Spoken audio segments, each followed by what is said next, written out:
Sharon galit nga ba ngayon kay Gabby Concepcion?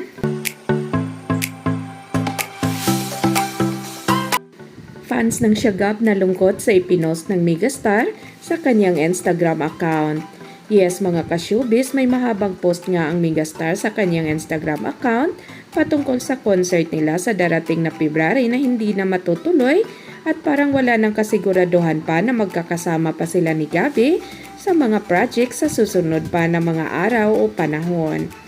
Di tuloy maiwasan ang Shagab fans na magtampo sa naging post ng megastar. Ang ilan sa kanila ay tahimik na tinanggap ang sinabi ng megastar at ang ilan naman ay lakas loob na nagsabi ng kanilang mga saloobin patungkol sa pahayag na ito ni megastar Sharon Cunita.